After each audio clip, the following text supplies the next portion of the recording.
the human brain and the cultural phenomena of the 50s and 60s.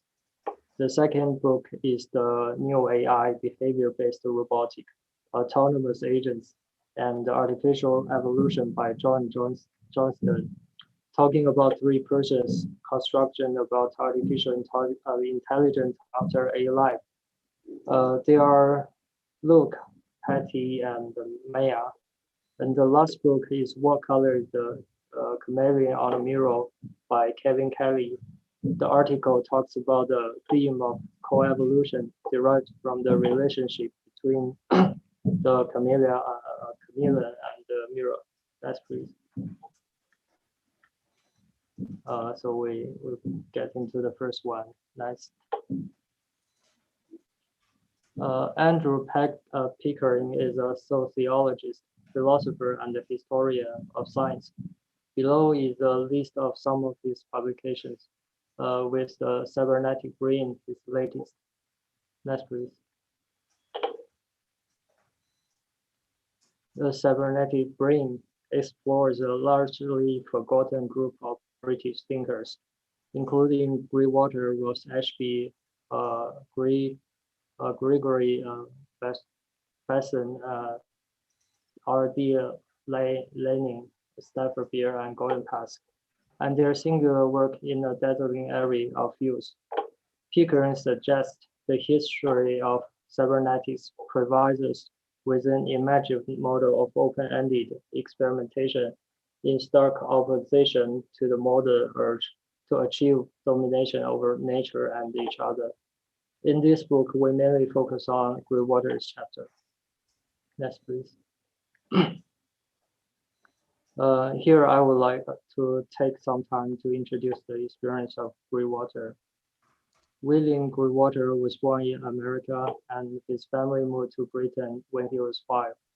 He studied at King's College, Cambridge, where he gained the honor degree in physiology and the MA degree in nerve physiology and conditioned reflexes. Then he took up a position in the Central Pathology Laboratory in London. His colleague Gola encouraged him to get into a very new field of electroencephalography, which is also called EEG, the technique of detecting the electrical activity of the brain waves using the electrodes attached to the scalp. In 1939, Water and Gola moved together to a newly established Burden Neurological Institute. Water's most distinctive contribution to cybernetics came in 1948 with the construction of the first of his robot, tortoises. He was one of the founders of the Racial Club, the key social venue of the British cyberneticians, which met from 1949 until 1955.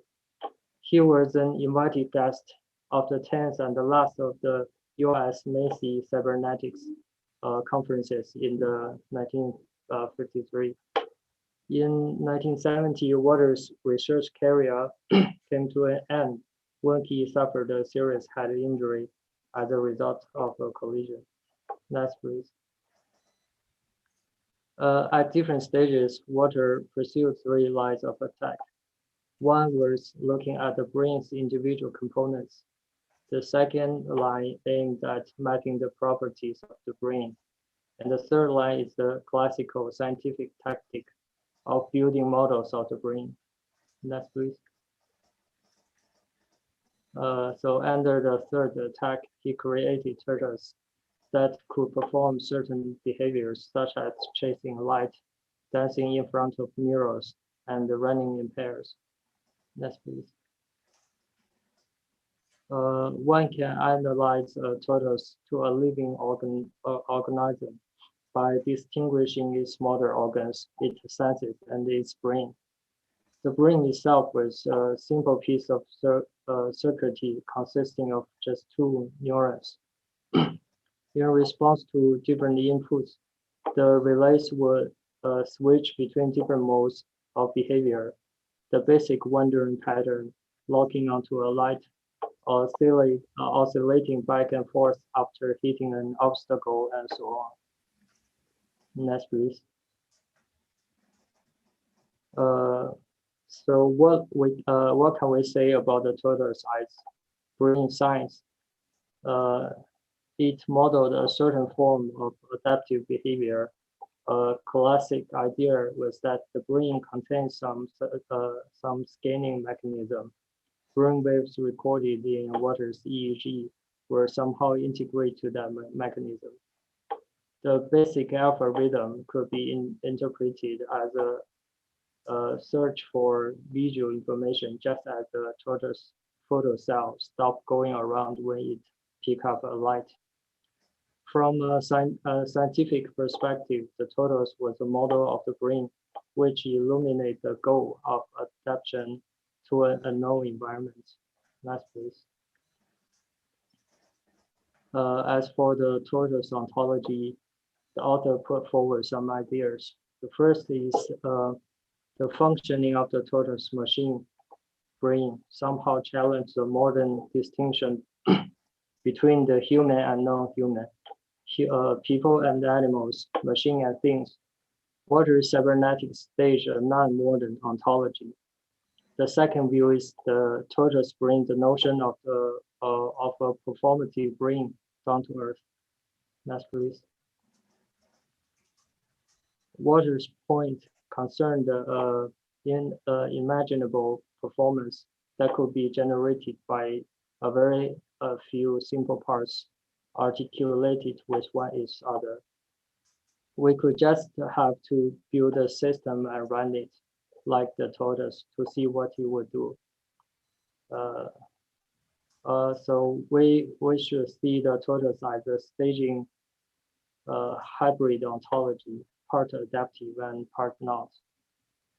Next, please. The tortoise also found a place in popular culture. This popular appeal manifested itself in at least two lines of subsequent development. One was the eruption into the toy market. Another was the tortoise entered the world of science fiction and the popular entertainment. Next, please.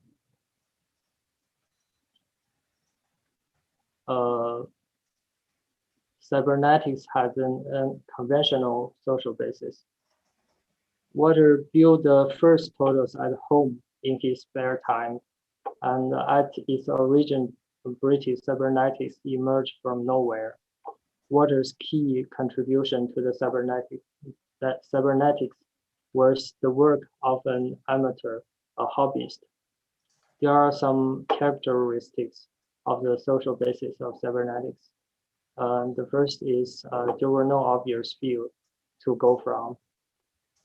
Second is a construct between British and American cybernetics can be seen as the primary reference of tortoise is the brain instead of military technology. And the third is the theme of having fun is another, and again present a contrast with that of cybernetics in the United States. Next, please. We can turn from the origins of British cybernetics to its propagation. Water made no secrets of his hobby, engaging with at least three distinct audiences. The first audience was the general public.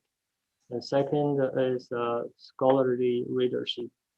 The third is the nascent community of cyberneticians in Britain, such as the Rachel Club. Next, please. The propagation of cybernetics was both unsystematic and undisciplined. Water cybernetic was addressed to the brain, but Bruce understood it as robotic. Fraser took it into architecture, and so on. Next, please. In this part, I will introduce the experience of Rodney Brooks and the development relationship between AI and cybernetic in the same era. Rodney Brooke is the former director of MIT Computer Science and Artificial Intelligence Laboratory. Brooks began his career in robotics as a schoolboy when he read a book by Greenwater and tried to build his own version of Mac, Mac, Machina Specularis. The first machine that Brooks and a few collaborators constructed was a robotic called Alan, which was very much an updated version of the tortoise. Next, please.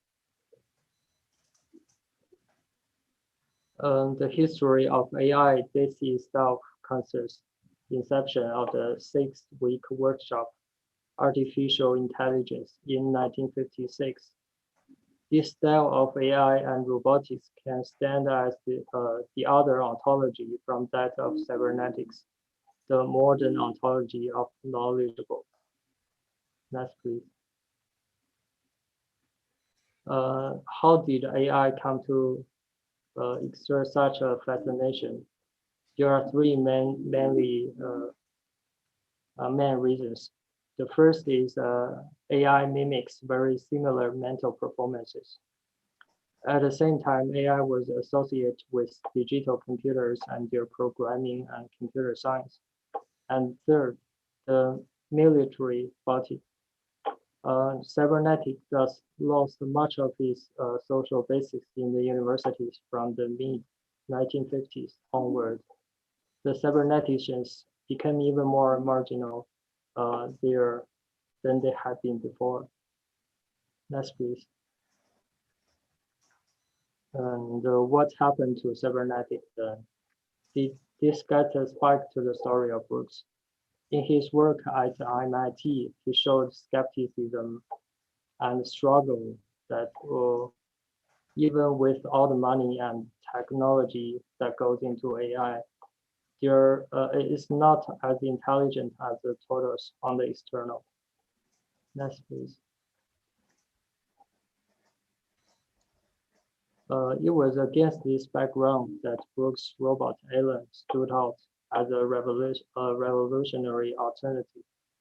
Alan dispensed with the cognitive box that was the hallmark of attention in contemporary robotics in favor of the performative and adaptive engagement with the environment that has the tortoise.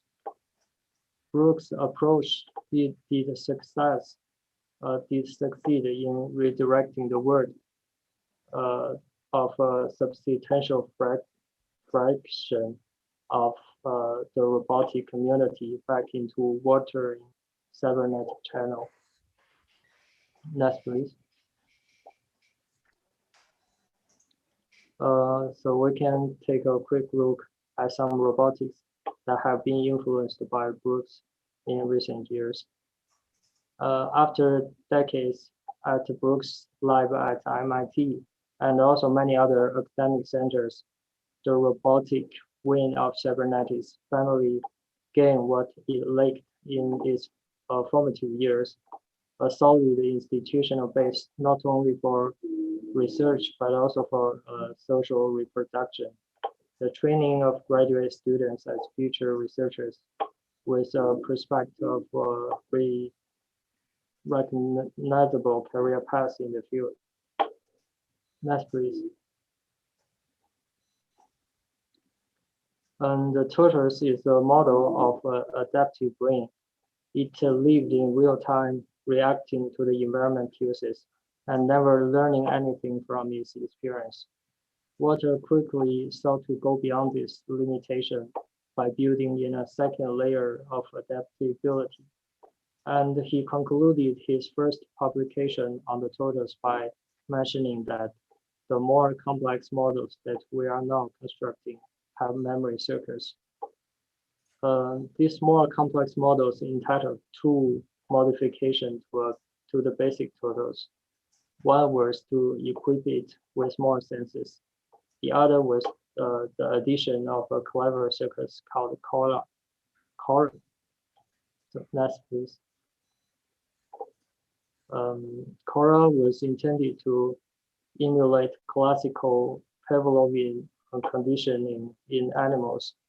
Cora did make a connection between the electrical rhythms of the brain and the conditioned learning, and oscillatory features that intrigue water were lost. In that sense, Cora remains an unexplored resource in the history of cybernetics. Next, please. So let's come to the cybernetic and madness. So in this chapter, the author mainly expounds the connection between great water's cybernetic and psychiatry. All this came about because Walter was keen to prove that the tortoise Equibus cora was a model of the philosophical brain as well as the model of the normal brain. Next page. According to Walter's theory, cybernetics can be considered and studied as a discipline within psychiatry, which is called the Walter's cybernetic throughout the phenomenon and the problematic of his psychiatric milieu. We can compare the psychiatric treatment strategies with the Walter's treatment of the tortoise in this way. So the sleep is like the leaving the machine alone for a long time, and the shock is like the switching it off and on again. And the surgery is disconnecting the electronic circuit within it. So I think it's very illuminated. Next page. So the cybernetic was a science of the psychiatry in double sense, addressing the goal of both mental disorder and the psychiatric therapy, and offering a limitation of the latter along the way. But it's important to point out, though Walter was the leading theorist of the mental pathology and the therapy in the 40s and 50s in Britain, he remained largely an outsider of the psychiatry, and his cybernetic had only some reference value for psychotherapy, but did not contribute constructively. Next page. And then we move to the strange performance, and in this chapter, the author mainly discussed some of the Walter's more enduring concern with the brain after tortoise and Cora, and how they crossed over into the counterculture of the 1960s. Walter is interested in discussing some of the strange state and behaviors of human. And in his book, The Living Brain, he tried to discuss the relationship between pathology, epilepsy, and the mental illness, and give its own opinion. And the phenomena mentioned in the book include the dreams, visions, synesthesia, and hypnotic traits. This was what the author calls strange performance, and they are linked to how the brain performs and responds. Next page. So how we understand this phenomenon, and we think there are several points that are very important. So firstly, this is the list of the odd things that the brain can do, and it conjures up an understanding of brain as an active participant in the world. And secondly, we think of the brain of the self as a separate individual, a binary world of self and other partners. It has a center of rationality and calculation, planning, and agency. By these standards, we find that the dreamer and the madman are flow selves. And thirdly, on Walter's account, inner state of the brain and self will not be absorbed to pure inner cause, but to intersection with the non-self, to external configuration like the cross-conditioning setup associated with the madness. And finally, the madness and ecstasy is the Eastern spirit, strange performance, altered state, exploration of the consciousness. These are some trademark and practice of the 60s countercultures. What cybernetic has in common with the 60s is a shared interest in the behavioral brain, a curiosity about what it can do, and fascination with the non-modern self. Next page. And then we move to the flicker. So firstly, the flicker is a long-standing term of the art in experimental psychology, referring to the visual effect included by flickering light. And in this chapter, the author mainly discussed the relationship with the water's flicker experiment and epileptic response. From this chapter, we know that the flicker provides a new perspective for the scientific significance of the EEG research and epilepsy. We know that the Shipton built a feedback portrait to explore the relationship between flicker and brain. And the most significant observation is that in more than 50% of the young normal adult subject, the first exposure to feedback flicker involves transit discharge of the type seen so often in the epictet. Next page. And we know that the significance of the flicker experiments lies in the following point. So firstly, the flicker is a nice example of the notion of the technology of the self. It's a material technology for production at all state. Secondly, the research pointed out that the psychiatric metric in which the water cybernetic developed. And thirdly, in the basic flicker setting, the brain is fixed in a linear relationship to the technology, and it is seen as an autonomy theater because it brings the performing brain rather than the thinking brain to the subject. We could say that the brain explores the performative potential of the material technology, while the technology explores the space of brain performance. In the end, we know that in the previous article, they also point out that the tortoise is unsatisfied as an ontological theater because its word is largely passive and unresponsive. But the flicker provides us with a better ontological phenomenon. Okay, so we move to the flicker and the cystis. This chapter mainly describes the connection between the stroke experiment and the brain response, and describe some profound feelings and conclusions of the participant. According to Walter, we know that the stroke experiment is feel like this. The lights are comets dangle before me, slow at first and then gaining a fury of speed and change, waving color into color, angle into angle. And they were all pure unearthly colors, mental colors, not the real one. There were no growth in them, but only activity and revolution. This feeling has the same effect as the psychedelic. Next page. And in addition to Shaw, Gleam Dream Machine is also an exploration of stimulation and feeling in the 1960s. Like water, it generates various images and visions through the flicker and turn them into the psychological reflection.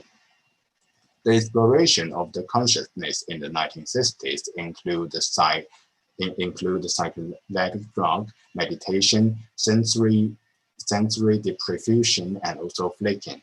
The cultural cross-cover from water cybernetic to the drug culture in it took place. In different ways, the 60s and the cybernetics shared an interest in the performative brain with technology of the systemic cells as the point of exchange, and the transformation of brain science into art object and psychedelic replacement for the TV is inevitable result.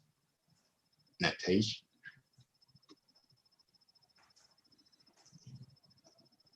And then we move to the biofeedback and the new music.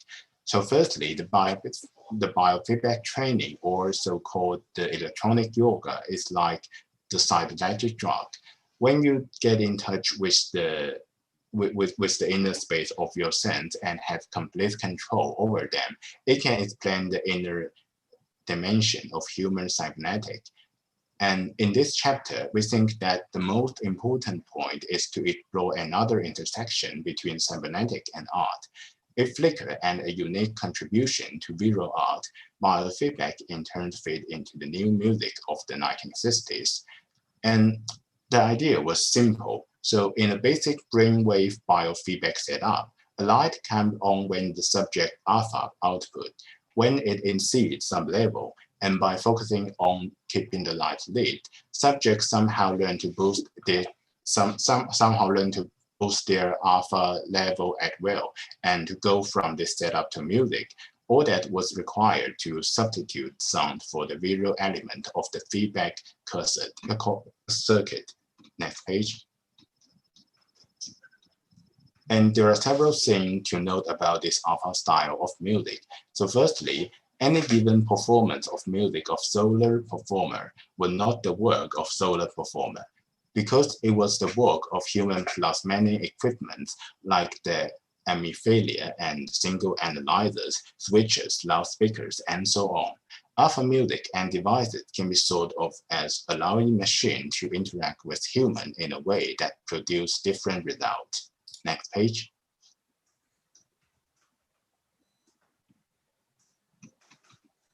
And so finally, we give a summary. So from Tortoise to Cora and to Flickr and biofeedback, this was our close encounter with cybernetic and inspiration that Great Water brought to us. And the contrast between Water's robotic and that associated with AI illustrate our idea that ontology make a difference, that very different practice can hand together with different understanding of what the world is like. And the connection between water's cybernetic and the resulting metal environment allows us to research the working of the brain. Water's tortoise cross over the world of brain science, psychiatry, robotic, entertainment, and the discussion of Flickr, dream machine, biofeedback touch on other research into the performing brain, which has led to the link between cybernetic and other cultural phenomena. And finally, we believe that the Great Water cybernetic is not only about interaction and spirit, but also an epitome of social development.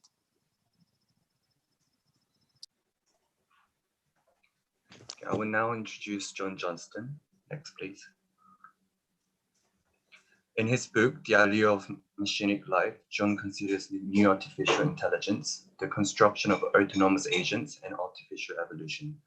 He argues that as robotics move towards the realization of the cybernetic movement's ambition to build machines of complexity comparable to that of humans, it has increasingly come to rely on what we can distinguish as the third method of producing complexity.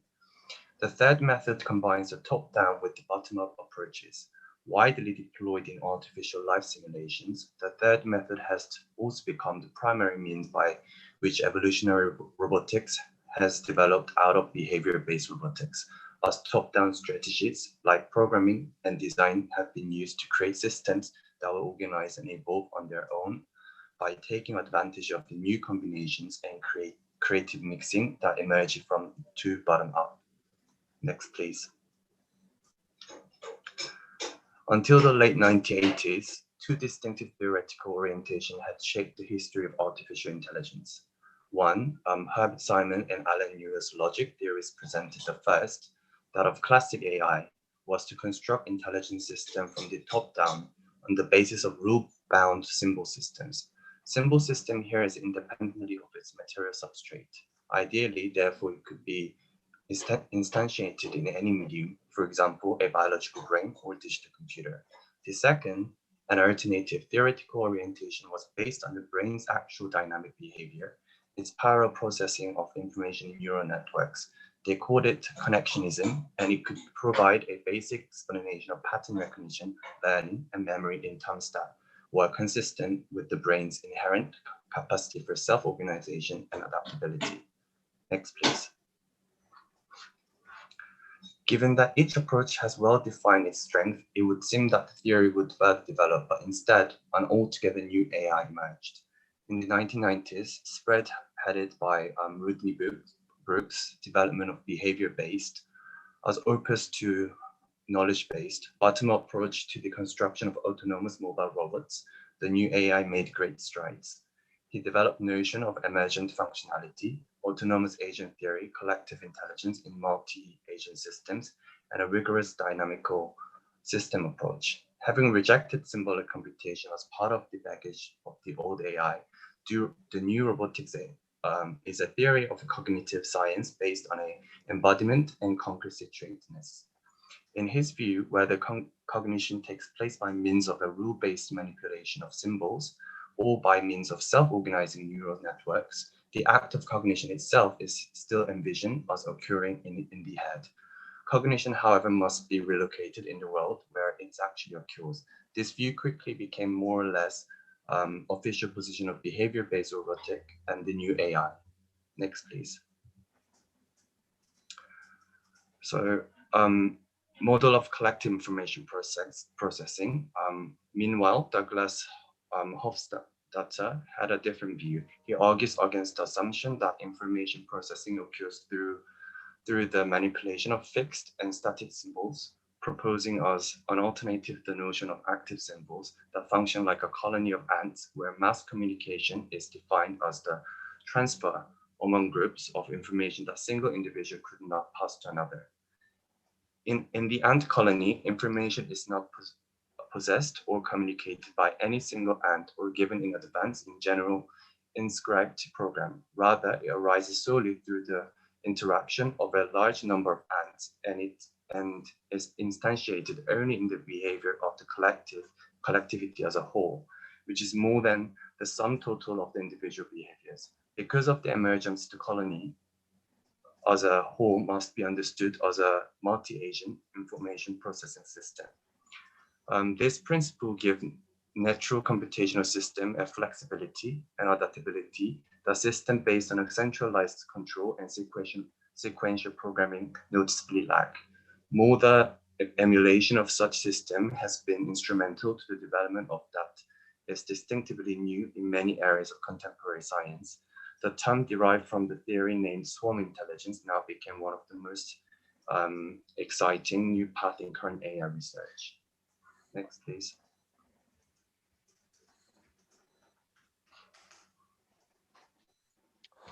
In early 1990s, there are 3 persons who draw out the implications of recent research in A-life. They are Luke Stillers, Patty Mays, Margie Martrick.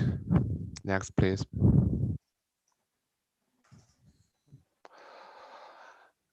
Stillers assess the implication of A-life for new AI, understanding A-life as a subgroup within the AI community that emphasizes the embodiment of intelligence and behavior-oriented approaches rather than knowledge.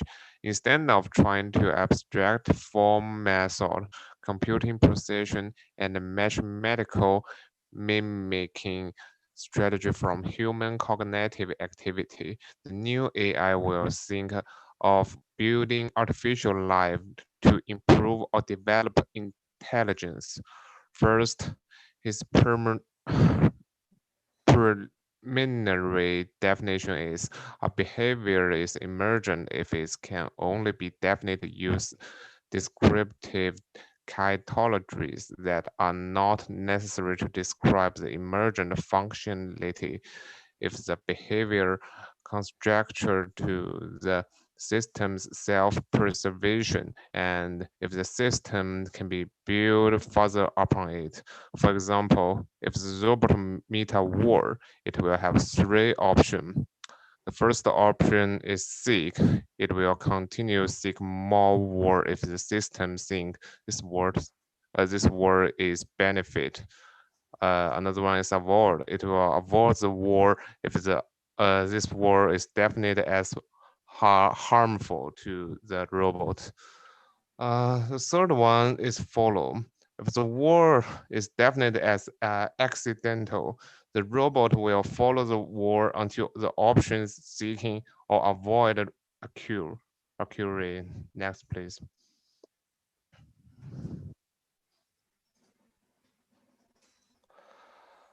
In the shift to autonomous agent research, Partomize has played perhaps the most influential role. In her design, autonomous agent should provide a useful overview of important early work Then in 1990s conference, simulation of adaptive behavior from animal to animates should contribute a bottom-up mechanism for behavior selection in an artificial creature. Next, please.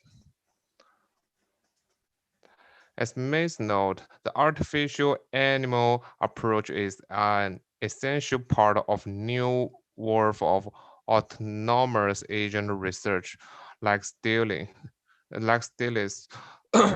Mays demonstrate the objective of the new research orientation from this traditional AI.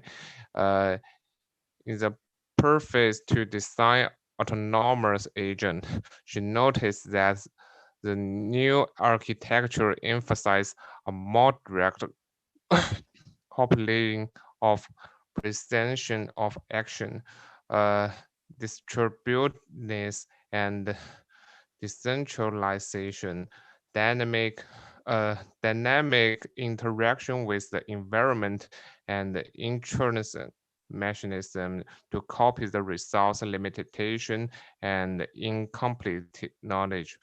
But she stressed autonomy over technology. Uh, he also gives the definition of adaptive and autonomous. Uh, an agent is said to be autonomous if it operates completely autonomous.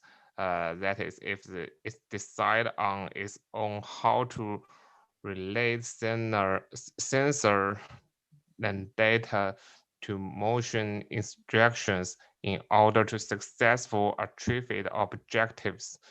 Uh, and an agent is said to be adaptive if it's able to improve over time.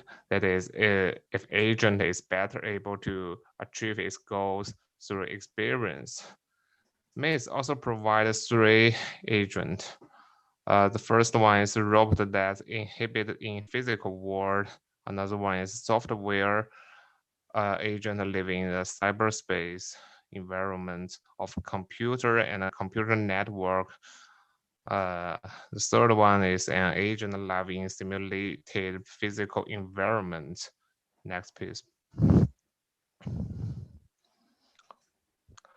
Meanwhile, and from very beginning of her her her graduate research in early 1990s, Margin Matrix has focused on group behavior in behavior-based multi-robot system in design emergent behavior. Matrix presents an overview of her research objectives and some of experimental results. She wants to use a local control law to generate discern global behavior and define the basic behavior as a general building block for sensation group behavior. Here is she also provides some rule for the agents. They are safe wandering, following, aggregation, dispersion, and distance homing. Next, please. Here is the result from the following and homing. You can see his robot is following some special rules and behavior according to the order. From his previous experiments, robot use radiant to community state with other robot, and she incorporated this rule and writes them into the new robots. Here is the rule he wrote in the new robot. Next, please.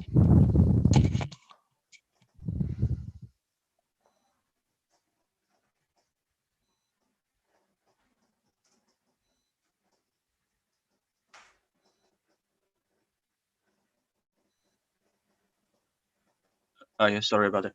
And I will keep talking about the evolutionary robotics.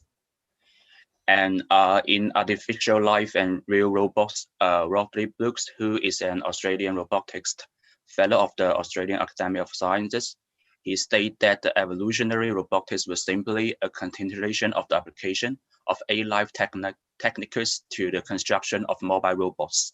And this was an early acknowledgement of the importance of evolutionary strategies in the building of autonomous robots.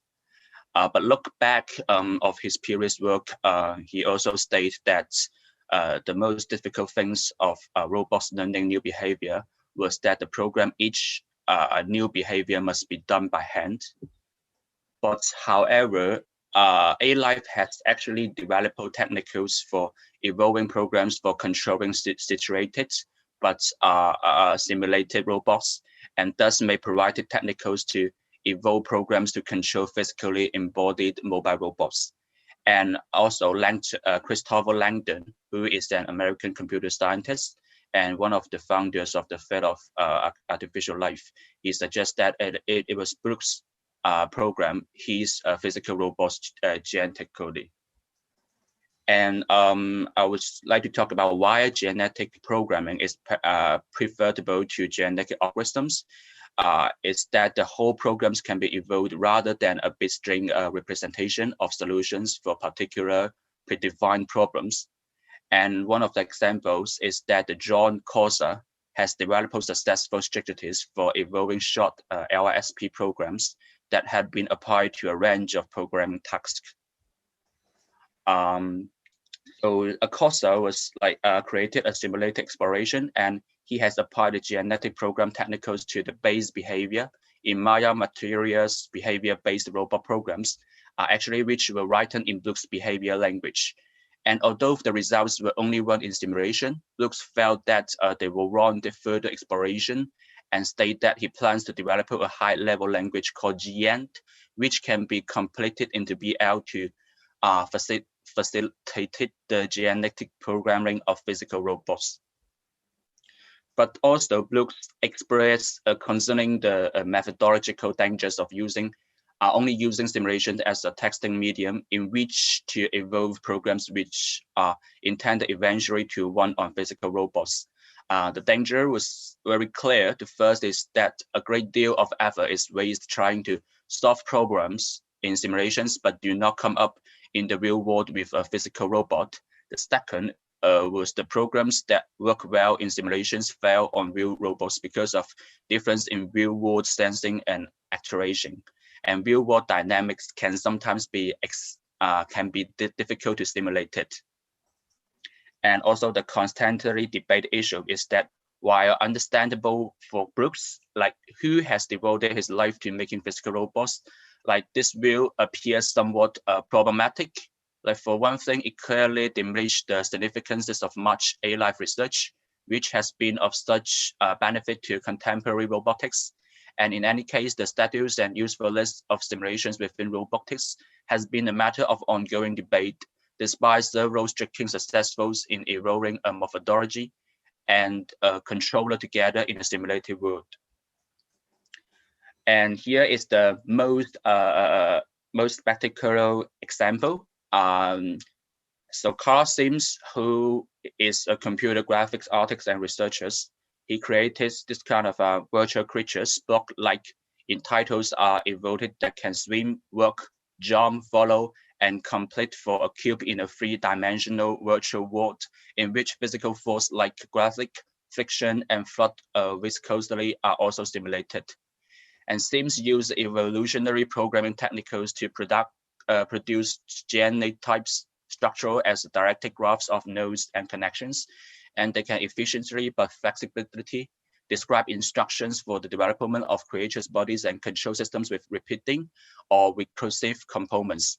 The phenotypes or individual creatures that result then competed in various contexts in the virtual world, with the winners receiving a higher fitness rating that allows them to survive and reproduce. And also the FPGAs is why success came rather quickly in the evolution of neural net controllers, like particularly from movement and navigational tasks, the evolution of new adaptive methodologies has proved to be more difficult, and adaptive hardware configurations like FPGAs order one promising path and one problem with adaptive or evaluable hardware, however, is that compared with computer simulations, it requires tremendous expenditures of time to set up and test in multiple versions. And next, I will explain two of the cases. The first one is the WISO navigation system for mobile robots. It was created by the Success Group. It was a center at the University of Success since the early 1990s. And in 1991, Iman Harvey teamed up with Phil Husbands and David Cliff. They're both at the University of Sussex for the construction of actual robots. And one of the group's most impressive achievements to date has been with WISO navigation systems for mobile robots. And here they used a wisely geared robot with a narrow necked controller program using genetic algorithms. But the robot's chromosomes were organized into two parts, one specifying the network architecture, the other the methodology of the WISO system. And having built into the robot a number of WISO receptors scattered around target points on its body, each genetically determined version of the controller would use a different combination of these receptors. And thus the group could experiment with different controller or WISO receptor configuration without consistently changing the hardware. And what Harvest did and Harvest's strategy leads to what Stefano Knopflich and Dario Forlano in evolutionary robotic shape called self-organization machines. And they created a more to a real mobile robot called the Capera, which offers three notable advantages. The first one is the miniaturization, since it is only 55th in diameter, and experience require a small working surfaces. And second, it is a modular open architecture that allows variation and expandability. For example, it can be equipped with a variety of line sensors and also a gripper module. And the last one was that it has easy interfaces and compatibility with larger robots. And on the basis of this and other experience, and Knopflich and Forlano claim that their work mask a break with behavior-based robotics and the layered incremental approach to decomposition integrated by Brooks. And for Knopflich and Forlano, it's no longer a matter of simply deploying genetic algorithms and other strategies of genetic programming to evolve narrow-necked controllers, and in the best case, controller and new body methodology simulationally. Rather, for them, the key issue is getting the designer further outside of the construction loop. And referring to the success achievement in evolving a controller and WISO receptor methodology together, they state that a more desirable solution, it would be a self-organized process capable of producing incremental evolution that does not require any human supervision. And this ideal solution spontaneously arises in computing evaluating population with co-fitness, such as predictor and prey scenarios. And overall, then the artificial evolutions appears to be by far the most effective method for creating conditions in which machines can self-organize and reconfigure themselves in order to adapt to changing environmental conditions. And there was another case is called Golem. However, in order for eventually robotics to advance, not only must bodies and brains be evolved together, but the design and fabrication process must also be included. So only then will robots as a species of artificial life be able to bootstrap and sustain their own evolution. And this has been the view advocated and in surprising ways particularly believed by Hop Lipson, who has pushed the age of evolutionary robotics in the growing body of innovative research. And Lipson and Jordan Polaczek first contribute to this view of robotics with their Golem project. And the project consists of 3 parts, and with each accomplishing a separated function in an almost fully automated 3-stage process.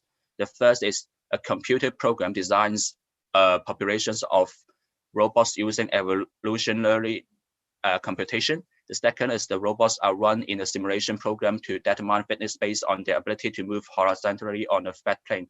And the third is that the most successful are then materializing using a commercial rapid prototyping machine, for example, a 3D printer. In the final stage, the experience, the locomotion ability of the physical robots is taxed against their ability as measured in the simulation. And needless to say, and these are very simple robots made from the most elementary building blocks, and short liner are connected together with ball joints to form a body, and while artificial neurons are connected to one another and to actuators to form a brain. And there are no sensors. Extreme simplicity of the building blocks is necessary in order that body and brain can convolve simultaneously. And mutations can modify any aspect of the robots by adding, removing, and modifying bots, neurons, and actuators. And in theory, a population of 200 to 1,000 machines in which these components are randomly combined is produced by the program, and their location ability is taxed in the simulation. And in an interactive process, like feature machines are selected and offspring are created by adding, modifying, and removing building blocks and replacing them in the population. The process continues for several hundred generations. Typically, Lipson and John noted, the several tens of generations passed before the first movement occurred. For movement requires that at a minimum, a neural network generating variable output must assemble and connect it to an actuator for any motion. The best performing robots were then automatically replicated into reality in the first stage. And so in that case, human interaction over the entire process does keep to bare minimum, and remarkably, the resulting physical robots performed as well in reality as their virtual assistants did in simulations. Also notable is that for the particular fitness situation selected, the evolutionary dynamics converge on three different solutions or species. One is a tetrahedron, an arrow, and a pusher, which move by ratcheting, antiphrases, sidetrack station, and dragging respectively. And overall, the Golem project takes a grand step forward in conventional robots. Not only are robotic body and brain co-host, but the results extend from virtual simulations to the reality of computer design and constructed machines that can adapt it to real environments. And Lisbon's next major step was to build a physical robot that could reproduce itself. And again, if necessary, the building blocks are extremely simple. In this case, they are modular cubes containing mantis, the strength of which can increase or decrease, thereby allowing connections to be easily formed and blocked. Each cube, furthermore, is split into half along a slant plane, with each half fit with spirals, allowing it to move in increments of 120 degrees. And each module also has its own power source and microcontroller, and modules communicate both power and data through their phases.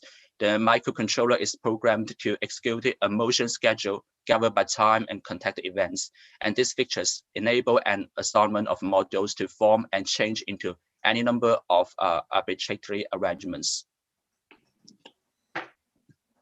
This final article is talk about the thing of co-evolution derived from the relationship between chameleon and the mirror. Next page, please. Firstly, I want to introduce the writer, Kevin Kelly. He's the founding editor of the Wire magazine and the former editor of the Whole Earth Review. He's not only a writer, but also a conservationist and a student of Asian and digital culture. Next, please. Kevin has published 3 best-selling and popular books, Out of Control, What Technology Wants, and Inevitable. And the first one we will talk about today. Next, please. This book has 24 chapters. Some major thing in this book, just like cybernetic emergence, self-organization, and it can be seen as a work of techno-utopianism. Next, please. And this presentation is about co-evolution. Next, please. Firstly, I would like to ask you all a question from the paper. If you place a chameleon on the mirror, what color it will be. Just think about it. Next, please. Here's some hypotheses from some scholars. If you think the chameleon will flicker all over the place, you may share the same idea with Kevin and John Holland. If you think it will settle at a value in its color range, you may have the same idea with Gregory Bateson and Marvin Minsky, or just like Gerald Hall. It will stay the color always as it enters into the mirror box. But Peter Washout think that the chameleon change color out of frightened response, so it all depends on its emotion state. Next, please. To prove his hypothesis, Kevin did a simple experiment, but used a lizard rather than a chameleon. And the result is that on the mirror, the lizard stayed at one color of green, but it will spend some time being brown before returning to green again. Next, please. But he had no confidence in his experiment results.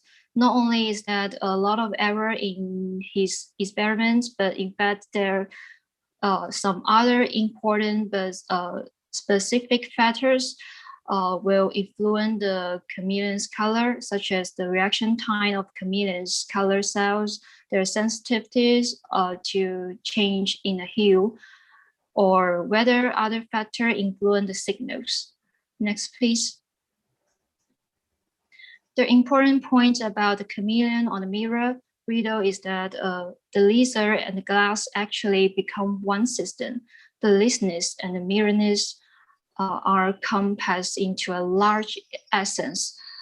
A lizard glass which act differently than either a chameleon or a mirror. The lizard glass has a circular causality of the next, and recursive reflection and events is not only triggered by a chain of being, but by a field of causes. They are reflecting, bending, mirroring each other in a fun house. Next, please. The second feature of coevolution is that we call adaptability. As American writer Stuart Brand gave it a definition, evolution is adapting to meet one's needs. Co-evolution, the larger view, is adapting to meet each other's needs. In fact, any organism that adapts to organisms around it will act as an indirect co-evolutionary agent to some degree. So, since all organisms adapt, that means all organisms in an ecosystem participate in a continuum of coevolution, from direct symbiosis to indirect mutual influence. Next, please. The third feature of coevolution is what I would call generating stable instability. Firstly, I would talk an interesting fact about our other planets and our Earth. When NASA sent a very expensive and complicated life probes to the Mars and Venus to check if there's life there. However, Lovelock told them he could determine whether there was a life on the planet just by looking through a telescope. All he has to do was measure the spectrum of the planet's atmosphere. The chemistry of the Mars and the Venus was balanced as the periodic table and as that. However, the chemistry of the Earth was out of kilter, wholly unbalanced by the periodic table and alive. From this, Lovelock concluded that any planet that has life would reveal a chemistry that had a strange imbalance. A life-friendly atmosphere might not be oxygen-rich, but it should bound the textbook balance. It seems there is an invisible power and invisible hand push the interacting chemical reaction into a range state that should at any minute swing back to a balanced rest. Here, the invisible hand actually was the co-evolution life. Next, please. And the other feature is that environment could be an organism. All we can see around us, like the snow cover the mountains, the deep ocean, the rolling hill, the awesome desert, and the valley, they are all the product of life. Also, the air we breathe, the ocean, the rock are either the direct product of living organism or else have been greatly modified by their existence. Sorry, it is not so much organism or species that involve, but the entire system, the species plus the environment. These two are inseparable. So our entire manufacturing infrastructure could be seen as an extension of our body, becoming part of a wider global scale life. Just like the carbon dioxide from our industrial pour into the air and change the global air mix, our artificial machine also become part of our planetary life. So the organism behave as environment, the environment also behave as an organism. That's all, thank you.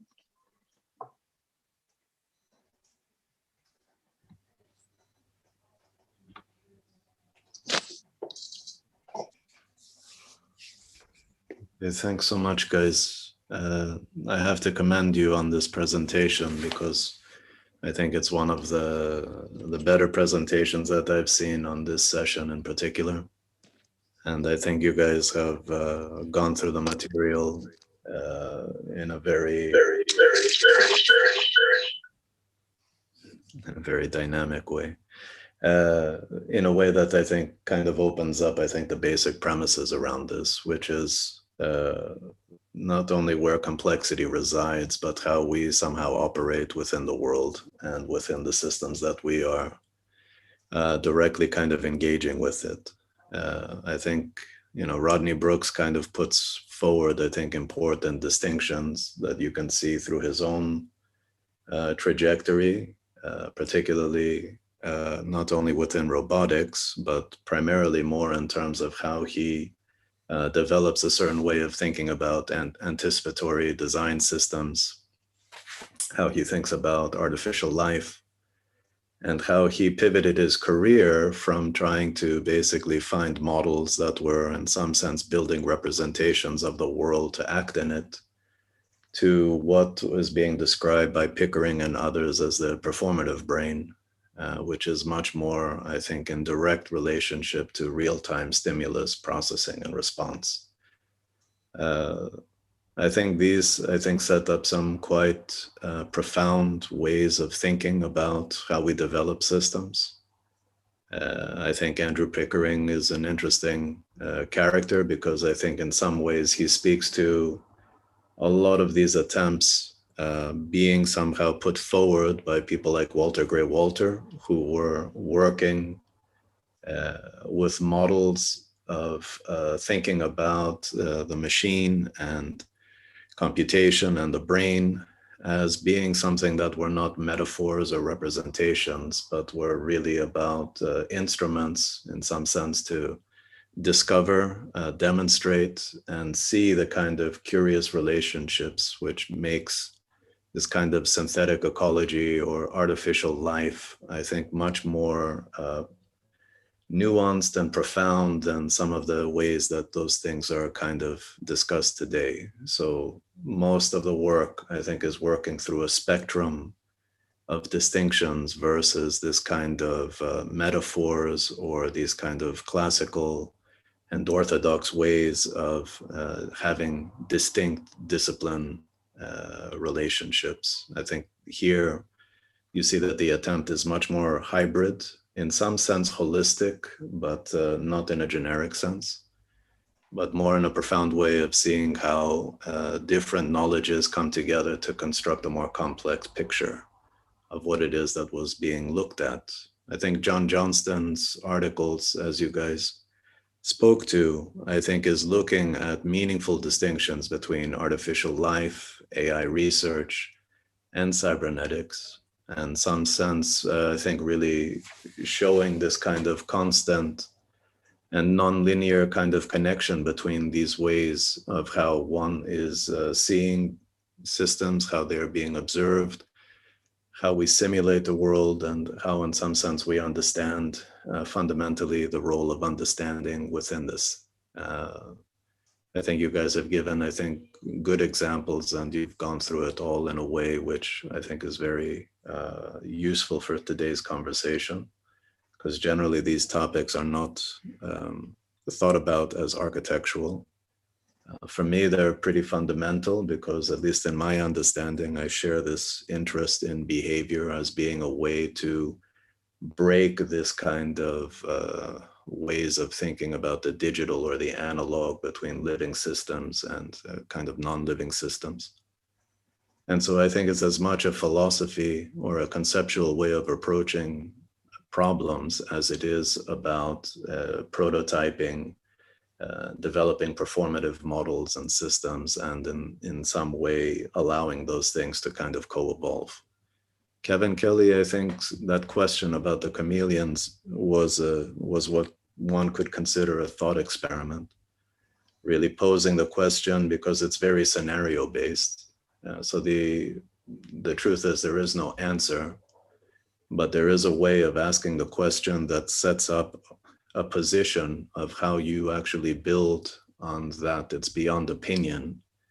It's about situating that as a kind of way of thinking through scenario, and scenario-based thinking, I think, is very primary to design, or at least a design which is not kind of overtly dependent on ideas of program or type or site, or things that are much more traditional in the ways that we describe kind of architectural response. So I think if we can unshare the screen, maybe if you guys feel comfortable to turn on the camera, we can set up the conversation really wherever you guys would like to lead from. I do think that there are a couple of points that are meaningful to speak about. One of them is the points that you guys made with respect to simulation, and in terms of trying to literally map or to literally model something versus so-called reality.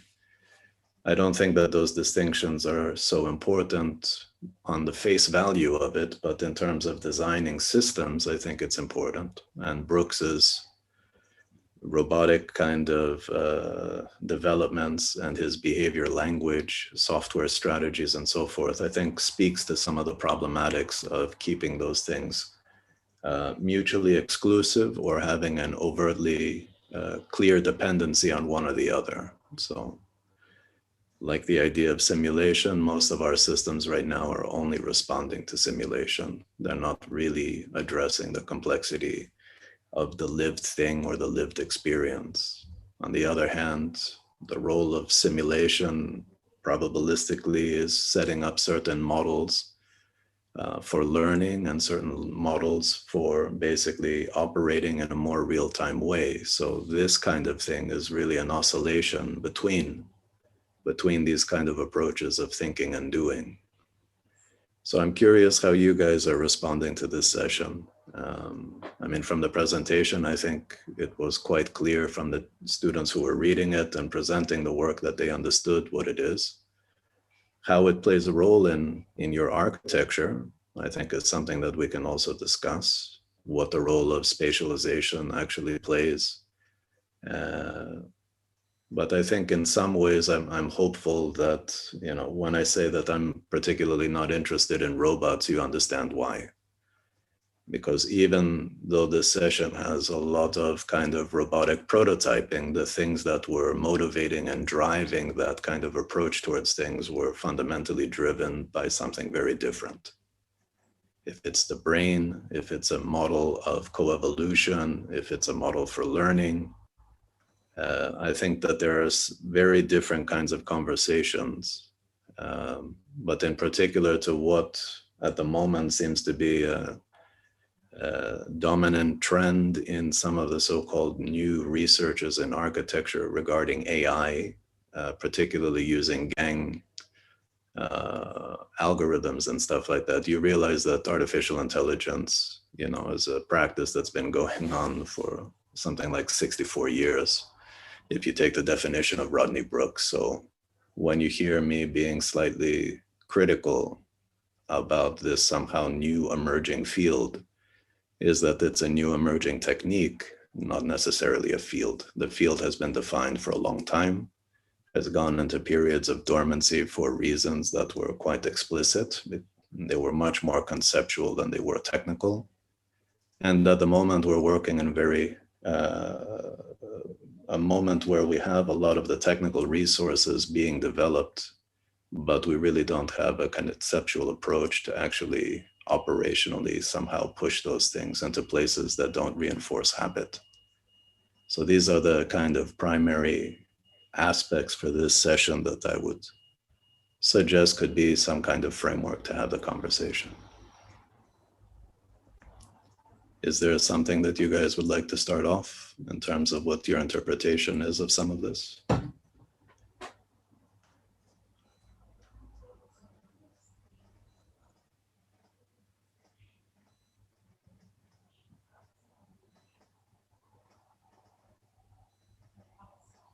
Am I making any sense, or did I just confuse everybody?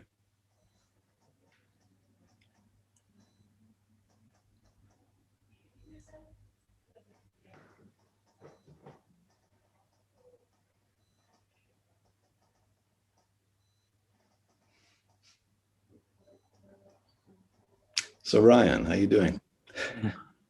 Okay.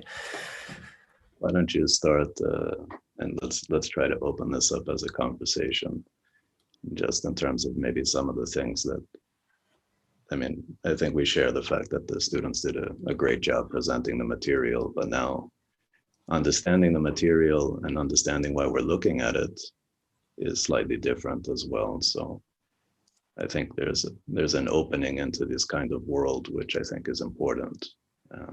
So it would be nice to get a sense of how the students are interpreting, but also the conversations that we've had about this in the past. So maybe you can lead with some observation. I think so much of the conversation revolves around, for me, that you touched upon it, the transition from the more behavior-based kind of aspects of the robotic studies and sort of from Gray Walter, Negroponte, moving on to sort of the current status in which it's not necessarily behavior-based, but more technically based. And I think what's really important for me, thinking about Gray Walter, and I like this word simulation that's coming out, is sort of the simulation of human behavior through robotic sort of exploration. So the fact that he was trying to translate the brain into a robotic kind of assembly to understand the brain in more depth, but to also understand our thinking processes, thinking about the brain almost as an algorithm. And there's a lot of contemporary kind of studies as well that the brain does function very similarly to algorithmic processes. And I think once you kind of lose that relationship between understanding human form, understanding human behavior, understanding animal behavior through these kinds of assemblies, it's when, for me, it loses its potential power and interest in how it can not only translate into space and architecture, but how that has a huge impact on us and how we conceive of space. So I think for me, the questions revolve around sort of, I guess, which projects sort of achieve that and which ones maybe don't. But I think the idea of simulation, yeah, I'd like to hear more about that in relation to what the students presented today, because I think the idea of simulation is really important. I don't know, we constantly talk about simulation in a way that I don't know, the idea of simulation also is really extremely time-based. And I think a lot of these procedures are very time-based, but that brings up a whole kind of conversation on what simulation means in terms of what we're simulating and how. So yeah, that's a term I don't think we've talked about much, Theo, in this session. And I have to also echo what Theo said. I mean, that was an absolutely really good presentation. Not only kind of, you really got into the content and explained it really well. And it's really nice to see that you've not only done the readings, but actually digested them and be able to explain them to everybody else, which isn't easy. But yeah, that I would like to, it'd be great to hear more about what the importance of simulating sort of human behavior through robotic processes. And I'm quite intrigued by that.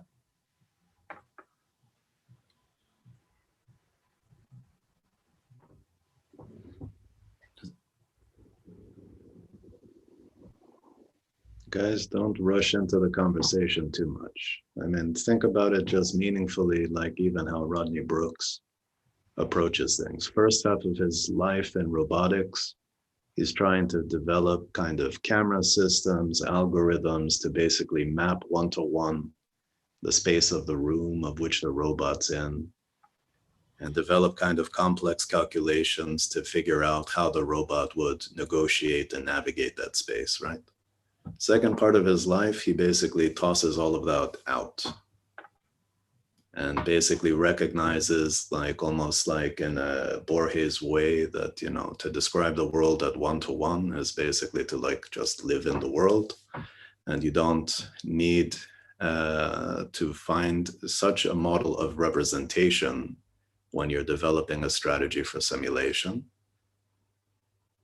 And that there may be other ways of basically developing strategies that are more anticipatory and more kind of responsive, are taking stimulus and dealing with what Pickering is talking about as a kind of performative brain, which is not about somehow trying to build in forms of logic, but are trying to build in almost forms of instinct or forms of behavior, and to somehow feed that back in a meaningful way so that that becomes the basis for how a model could learn.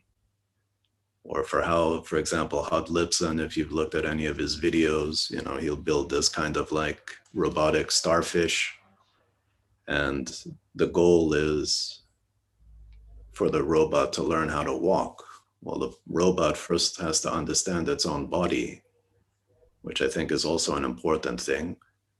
Because, for example, it may recognize it has 5 legs and walking would mean a certain behavior. If it loses one because of technical failure or because it's cut off, that same goal will reemerge, but with a different number of, let's call it legs, right? Or arms, however you want to define a starfish. And I think that that's also important in terms of like looking at Walter Great Walter. Walter Great Walter is approaching robotics by trying to model the brain, which is very different than a lot of robots in the history of sci-fi, which are trying to be modeled around making an artificial human or humanoids in terms of what robots are really trying to model themselves on.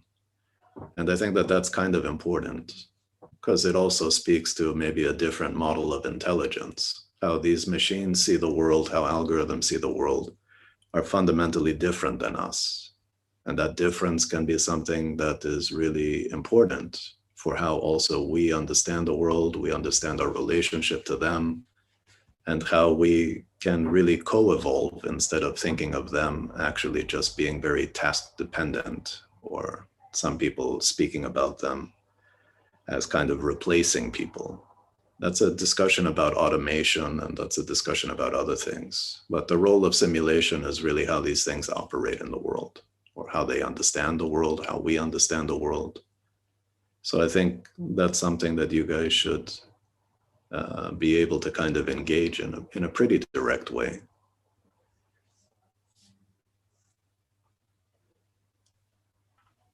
But if you're actually trying to understand the human brain and trying to emulate that into a robotic function using algorithms, isn't it contradictory that to say that, I mean, the robot is actually going to have a mind of his own, which is then fundamentally different from how we see the world? Well, expand on that a little bit. Let's see if you can answer your own question a little bit. So building a model of the brain, like Walter Gray Walter is doing, is not building a representation of what one thinks the brain is. It's an observation that the brain works. What he was trying to demonstrate is that the way neurons and all of these kind of structures within the brain are activated, he thought to demonstrate it as a simplified brain by thinking about how simple interconnected systems could exhibit behaviors. And he felt that if he could define a mechanical system that could demonstrate these behaviors as a real-time live experiment, that it would exhibit functions that are not only brain-like, but would show lifelike attributes, which is what this response and signaling system would actually be. So but with the network that you're talking about, then wants to respond intuitively, right? It wants to add in a factor of responding to stimuli or taking intuitive based decisions, responding to the kind of changes that happen in its environment. So then how do you do that? I mean, that has to be based on the human brain model again, right? Like how we interact with the world and how we would respond to stimuli. Well, I would just remove human from what you just said and say that the brain has to be modeled in terms of how it's responding. So what we're calling as a brain in the robot is the systems, the sensory organs that has to extract information, process it, and somehow that be demonstrated in the way that the robot, in this case, the tortoise, is responding to that environment, right? The fact that you use the word human brain, I think, is where the conversation gets a little bit more polarized. He was obviously someone who was studying the human brain, but what he was looking at was the basic premise of how brain functions. How do we take stimuli? How do we process that? And I think what's really important is beyond just that being a model is how humans were actually responding to the behaviors of these tortoises. So one of the things that he also spoke about was this kind of projective quality that humans have to see life in things that are technically biologically not living. So a lot of those tortoises had what was discussed as lifelike attributes, meaning that they could exhibit emotive characteristics. And that, I think, is a very powerful thing, because that also separates the kind of emotive and the response that we actually have to machines. You could see that like how people respond to Alexa, you know, elderly people who may have some of these kind of intelligent, so-called smart elements within their house. You know, there's a whole series of different ways to think about that. What constitutes as a brain and what that is really based on is an important distinction. But I think the most profound thing is to understand that this is something that's generally very human, the way that we see so-called life, and it goes beyond the kind of biological in some way. So it's not trying to represent the human brain. It's trying to demonstrate simple interconnected systems and how they operate as a brain. And when you start to see Christopher Langdon's work and all of this other stuff, the research goes beyond the individual body, right? The body of an ant versus the collective intelligence of a colony of ants. And this is where I think the relationship to environment, to intelligence not being an attribute to a thing itself or to a body itself, I think is very important. And I think it goes much deeper also into the ways that we also understand nature. You can understand nature as something deeply nostalgic and picturesque, or you can discuss nature as an ecology of interacting things. I am one who speaks to the latter. Does that make sense? Yeah. Are you sure? It doesn't look like you're convinced, but that's okay. I just want to hear more. Just processing. Yeah, I think it's good to process. I'm not trying to be full on with this stuff, but it's complex things. That's why I'm very happy that people are engaging in this subject. Not for anything else, but I think it challenges, you know, ways of approaching architecture, which are very prevalent now. But let's take the example of Alexa, right? So if you're talking to Alexa, she is responding to your questions based on certain pre-programmed notions or answers that are put into it in the way it is developed, right? It cannot sense your mood and then play a song for you. So that way it's not intuitive, right? I'm just giving an example. I mean, it can be, let's say, a robot for that matter. Sure, sure. I mean, I think what we're talking about intuition needs to be somehow expanded. Like we have to have a definition of that we somehow agree on. Like when we say like we have human intuition, the difference that let's say someone like Andrew Pickering is saying is like there's two models of the brain. There is one that's trying to use reason, and there's one that's using intuition and almost like survival instincts, things like this. A performative brain is something that is really processing without trying to understand the world and everything. It's the brain that's more emotive. It's the brain that is actually, generally speaking, the creative side of things. Then there's the side that's trying to rationalize, to try to understand. And he speaks about those two as different models, and he also speaks to it in terms of systems that are related to it as ontological theater and all of these other things.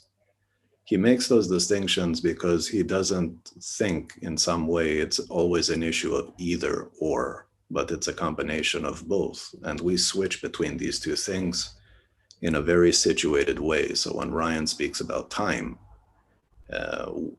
the reality of a simulation is that it's disconnected from time per se. The lived experience is always in time. We are always playing or negotiating between that, you know, the model of the world and the world itself. And then if you expand that even further, your model of the world and my model of the world are different. So it sets up a series of relationships that I think is important. Alexa, in some sense, is working by mining databases, right? The reality is that Alexa or Google or any of these tools that we're talking about are instruments that generate no content.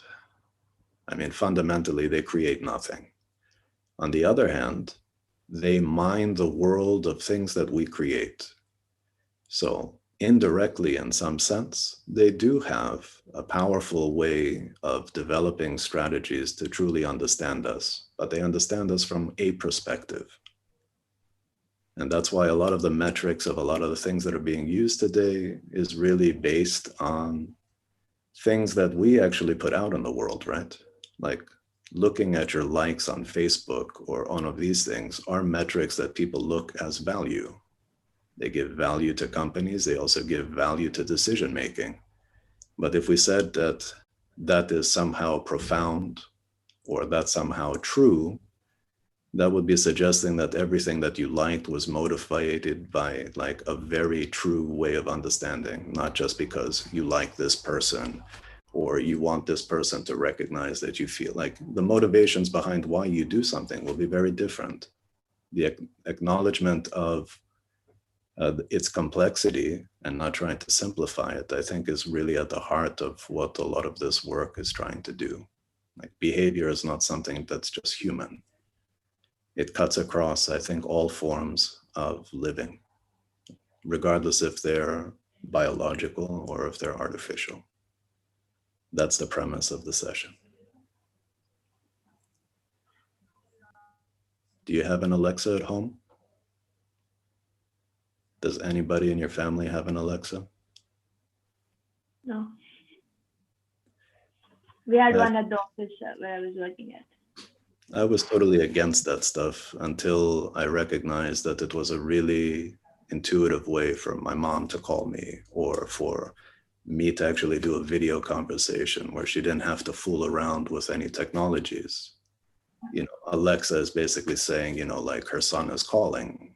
And so my mom can just answer the phone without, you know, just verbalizing things, not playing with tablets and all of that other stuff. So when we talk about intuition and we talk about all of these things, or even when we talk about the emotive tendencies that we have as humans, you know, I think that these technologies have to be looked at in a way that it's not only that we humanize them, but we actually take them out of gadgetry or just a contemporary way of just looking at product and marketing, because behaviors are much more profound than just decision making of what you buy. So we have to kind of subvert that. And I think architecture by its nature, if we look at some of these things, I think offers that possibility as a disruptive technology, if you think of it this way.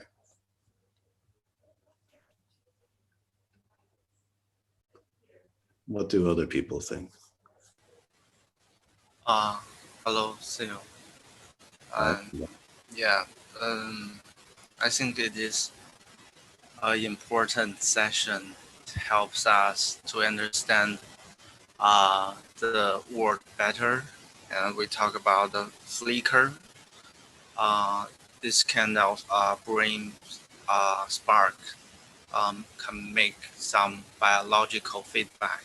And it is also, I think it is also an output of the cybernetics we studied.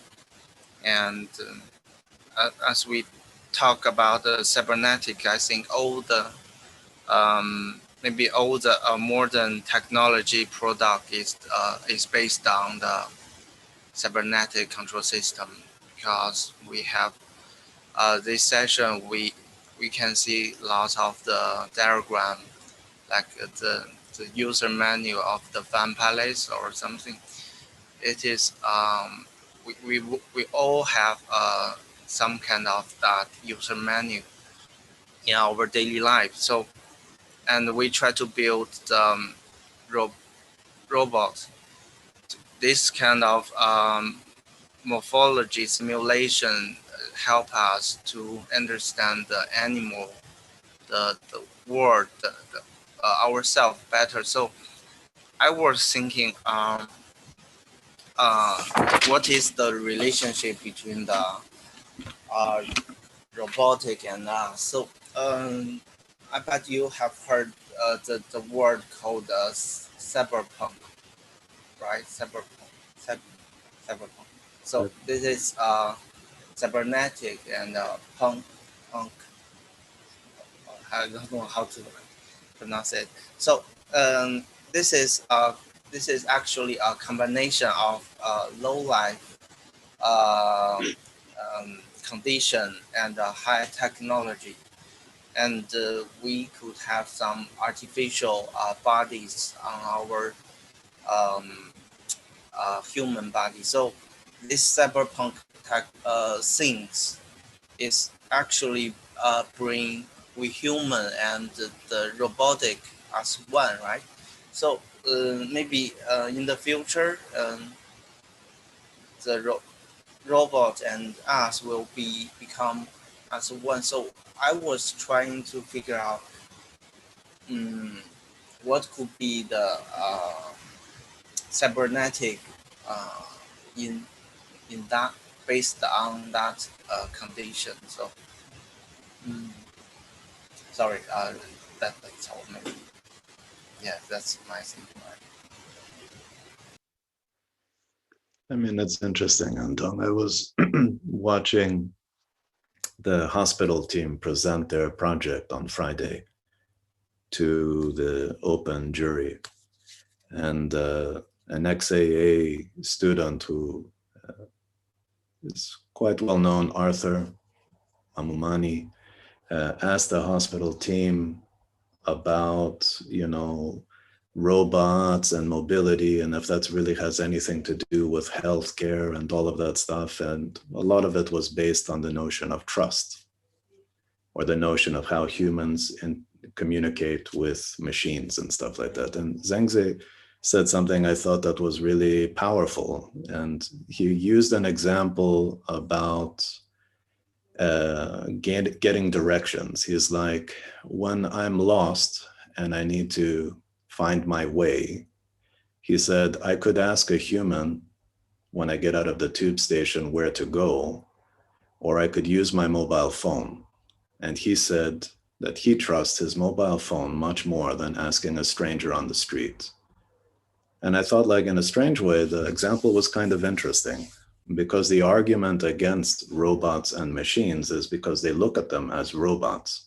They look at them as something different than us. Like your example, this kind of cyberpunk or cyborg, like we're going to be half machine, half man. This is very much science fiction now for the last 30, 40, 50 years. I think the ways that maybe we think about a lot of these processes are very different, but I would say that they're already present in all aspects of our life. If you look at them as technologies, and you look at them as technologies that are something that are very human, they're not something other. When Kevin Kelly wrote the book, What Technology Wants, it was almost that technology was operating as a collective intelligence, not technology as a product. That technology, because in some ways it is driven by human development, human understanding, has a desire collectively that's beyond the individual, and that scares people. It scares people in terms of what that really means. But I think the important part is that these things are very naturally kind of absorbed. The question is, how do we creatively utilize them? I'm of the belief that once a technology is in the world, you can't just put it back in the box. It doesn't go away. You have to be able to really understand not what was the beginning motivations or what was the realization, but how we can actually meaningfully use these technologies for, let's call it, the greater good. Because otherwise, I think it becomes really problematic, and we don't try to understand these things. If you don't understand these things, you can never really find the potential of how you can use it in more human ways to build more equity in the world. I think that there are ways of thinking about stuff, which I think are beyond just looking at them as tools. I think it's really about profoundly looking at them in terms of how they influence the things that we do. And that's where behavior, I think, is also a word that comes back quite strongly when we start to see that these things influence us on a day-to-day or minute by minute. I was thinking about maybe a funny things.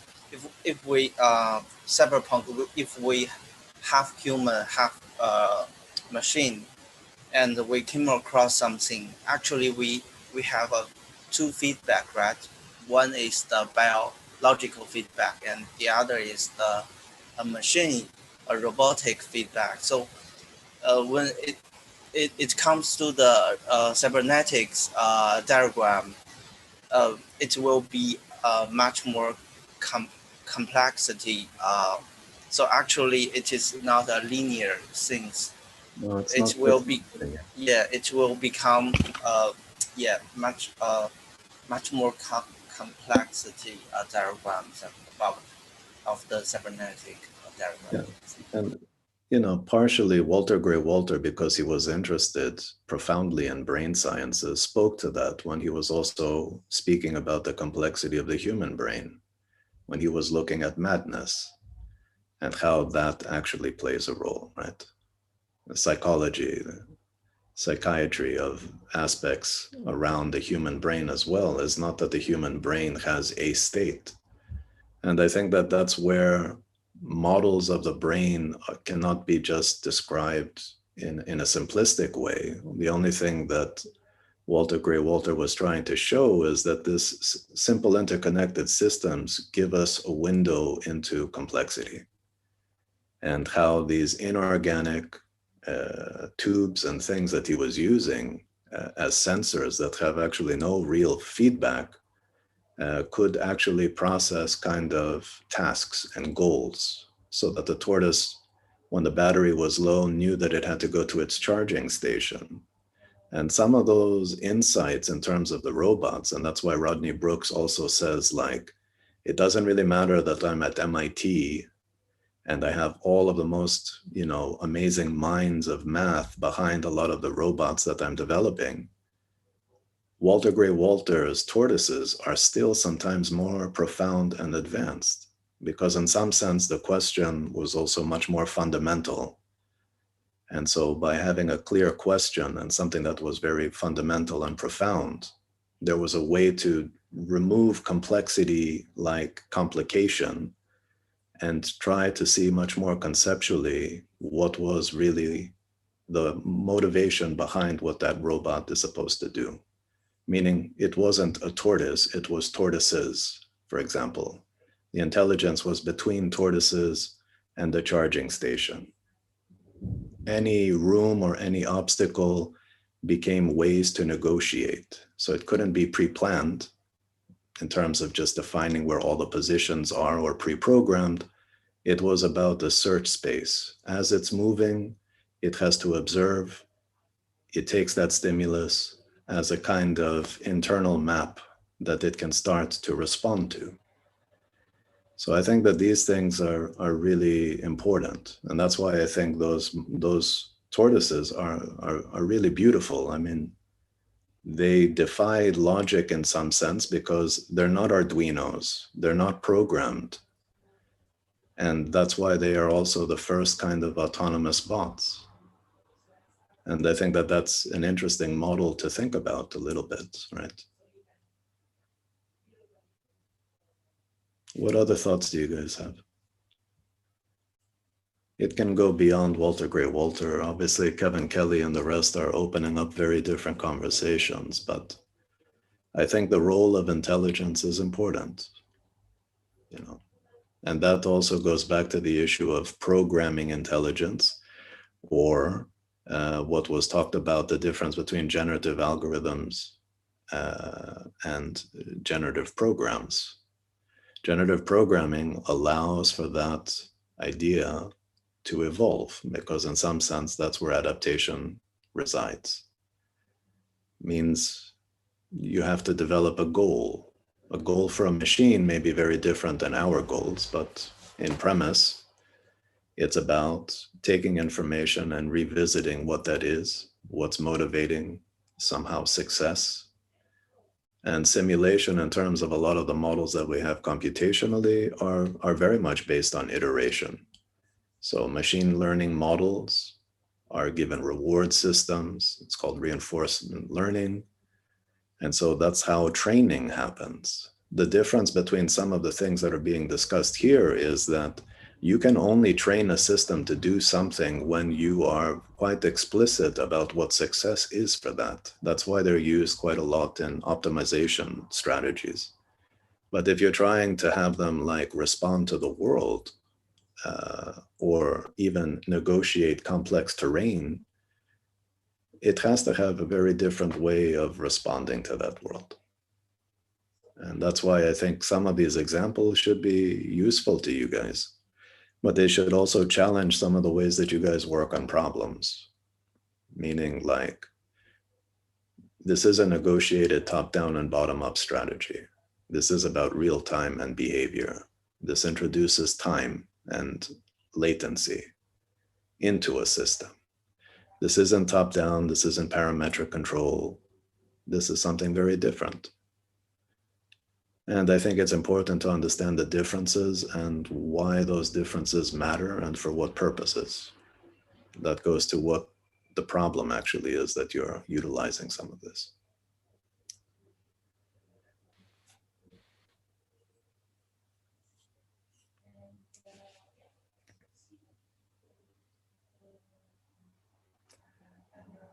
Any other thoughts from you guys?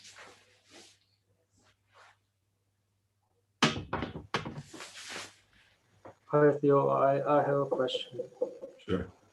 The cybernetic brain mentioned that the ontology of AI is knowability, something called the modern ontology. And in my understanding, the result is is predicted at the beginning of the design, which is completely different from the non-modern ontology pursued by cybernetics. My question is, nowadays, is there still such a clear distinction between AI and cybernetics, or what their relationships in these days? Yeah, I mean, I think it's an interesting question because in some ways, a lot of people dismiss cybernetics as a kind of dead science for a long time. But for some reason, which is becoming obvious, cybernetics has been a science that has been revisited strongly recently. Like I can tell you, when I started my PhD like 15 years ago, there were not too many people reading about cybernetics. But let's say the last 5 years, when artificial intelligence has become a big and very public social thing, and automation and these other things, the questions about control and the questions about learning and the questions about developing systems that can take decisions reemerge strongly. And that's why people are revisiting cybernetics very strongly as well. Cybernetics was the basis for AI and systems thinking. But like you guys presented, it didn't have a formal home. It just had a group of people that were trying to understand the implications of what a computer, the implications of what social sciences, medicine, and the environment, and all of these things were coming together. It was born out of a way of trying to understand communication, understand processes of understanding, learning, and control. So Robert Brooks is a good example of a model that did not start off in a cybernetic approach like we would be speaking to now. It was more classical American cybernetics of control, map the whole world, and then you can operate within it. It was about total control of a decision. And I think as things were being evaluated more in terms of how goals were established and how goals were understood, one of the main people that defined artificial intelligence changed his approach radically to some of the earlier kind of cybernetic models that were looking towards things like the brain, to the performative strategies of what Pickering is talking about, beyond, let's say, just the system that's reactionary and beyond the system that is, let's say, building logical models and stuff like that. So I think cybernetics is important because we're in developing systems and developing strategies that are quite complex. And I think it's the only real way to think about some of this from a systemic point of view that's dealing with the scales and the magnitude of problems that we have. So I agree with someone like Gordon Pask that looking at the new theory of architecture, that cybernetics could be part of that. I think the way that people are using, AI techniques right now, which is about databases of images and all of that stuff and shape tweening of pixels, I don't think that at the heart of it is generative. I think that that's a technique of representation. And until that actually is being tasked with something more than just some so-called hallucination, I think it's very limited in what its possibilities are. I mean, it's easy to see how you can make a 2D image into a 3D thing. I can just open up ZBrush or any of these other things and extract stuff from images, because this has been over a 30 or 40 year endeavor when it comes to those kind of techniques. So I think that there has to be something more profound. And I don't think it's so much the artificial, it's our definition of what intelligence is. So I think the cybernetic thinking makes it into a question, which is, I think, very different from a kind of technocratic approach to things. Even though that's one of the critiques of cybernetics, I don't think that that's the power of what I think is cybernetic. I think the thinking is. I think the scenario-based aspects are.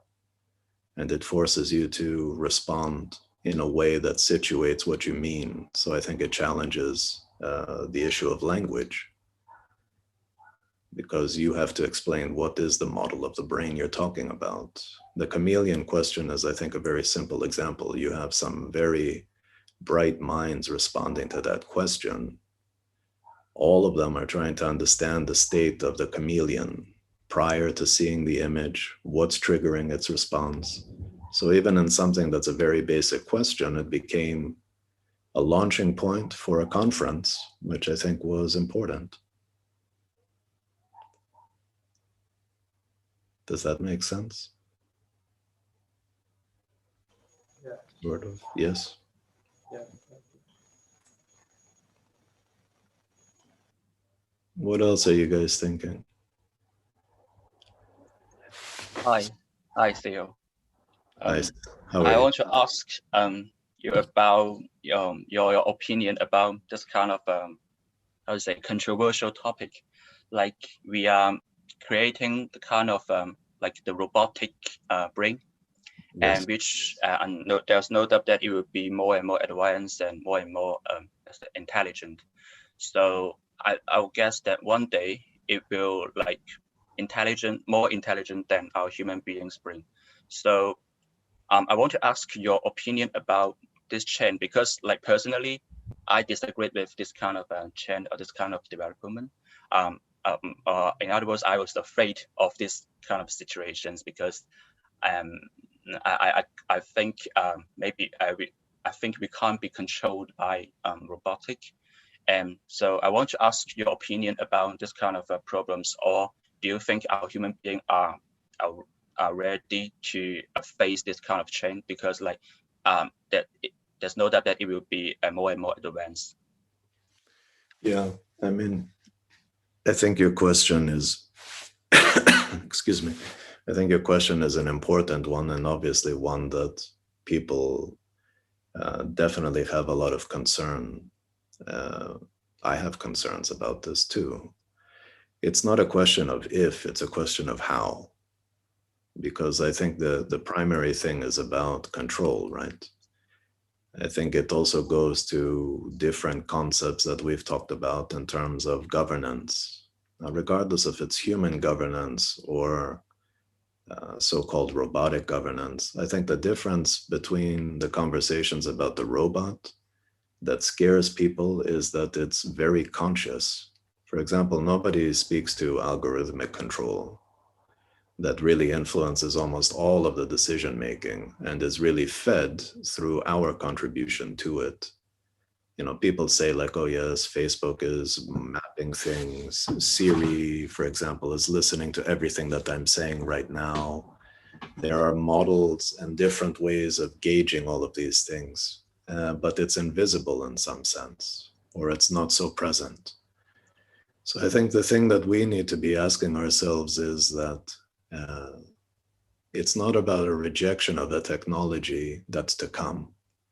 It's a technology that's here. And I think the problems around all of these things is something that we need to, as a society, be more conscious of them, so that in some sense we are also asking more profound questions about how we evolve with these things. I don't think it's very helpful at this stage, honestly, to be so worried about a robot taking a decision. I think what you should be worried is that the robot is taking the decision based on human decision making. So, for example, if it's a unmanned missile drone strike that the military has been using, or these other things, yes, it's very, very problematic in one sense. But we know that all of these things are happening now and have been happening for some time. The question about how we use robots is also not, I go back to it, it's not really an issue about a robot. I'm not interested in making robotic architecture. That's why I try to keep saying that I'm not interested in robots. Per se, I really am not. But to think about how we can develop systems that can deal with change, nobody looks at the, I'll put it this way. One of the main examples of what a cybernetic architecture could be, like things that are in the Andrew Pickering book, with respect to the built environment, the model of a thermostat is always used as an example. A system that's basically self-regulating, driven by temperature, right?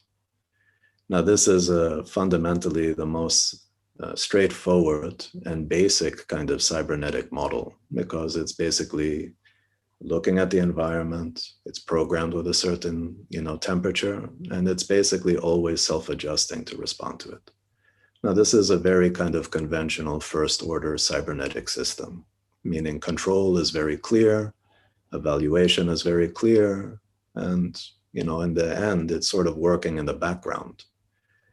When we try to make machines actually have more intelligence, we're asking very different problems to enter into the conversation. I think it's very meaningful to make this as inclusive as possible so that people can also be very aware of the biases of some of these systems, meaning people program a lot of things with their perspective. And in a sense, something that is traditionally meant as an open system is actually not really open. It's tasked with certain ideas of optimization that are based on certain kinds of models. The more complex the model becomes, I think the more it necessitates people to actually be engaged in it, to understand what information is, not something that's very abstract and simplistic.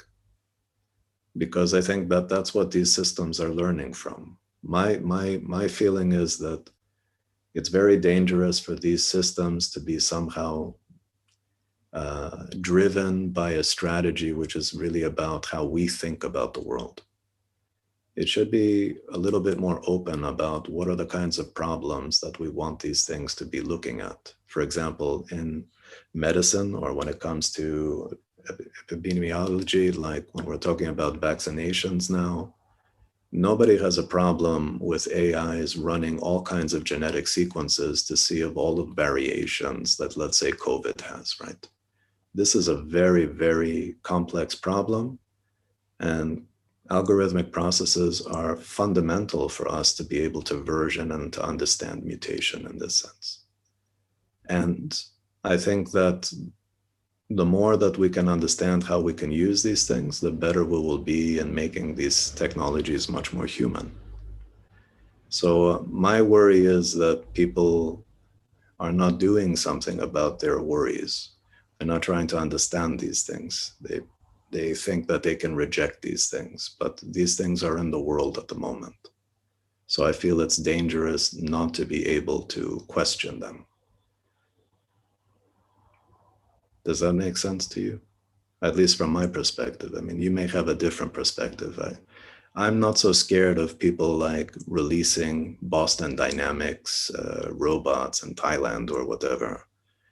Because to be honest with you, I don't see that as a reality. I know how much they cost. I know that these things are more about control in terms of fear. I think that this is the most problematic thing. So I think, we could recognize that sometimes people are much more generous to machines than they are to humans. The history of civilization always has very difficult issues in terms of how people treat people as well. So I think we can find a better way if we are working on the problems. So that's where I think education and learning is fundamental.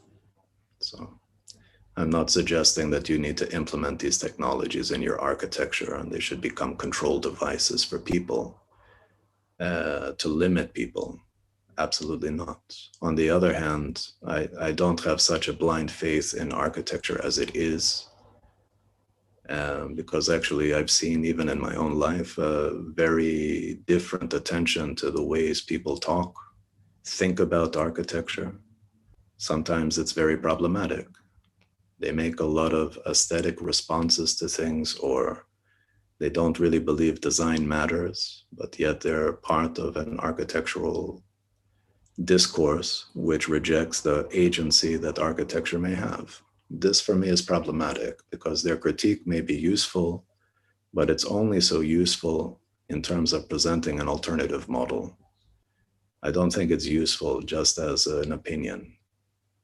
So these are the things that, from my perspective, from a very personal perspective, I think it's important to discuss. And that's why, Ryan and me are asking you guys for your opinions, your questions.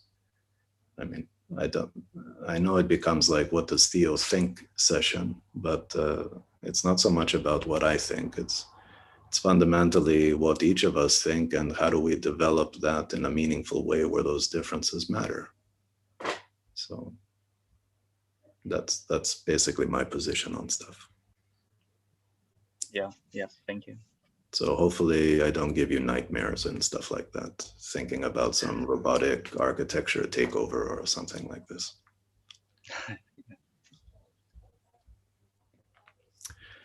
Any other thoughts, guys, before DRL students go into synthesis now? Can you hear me? I have a connection issue today. I don't know if you can hear me. Yes, we hear you, Def. Yes. Okay. Yeah, I was thinking that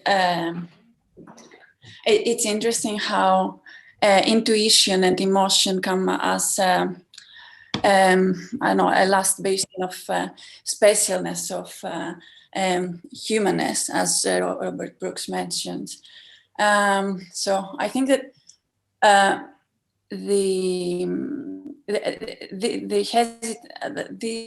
it's a problem, a general problem, how people are hesitant towards the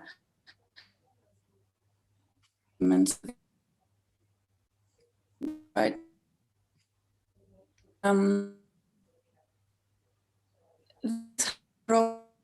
With the fact that we are starting to realize that we are not able to fully control and we're not able to fully understand, and we are afraid of being super, I don't know,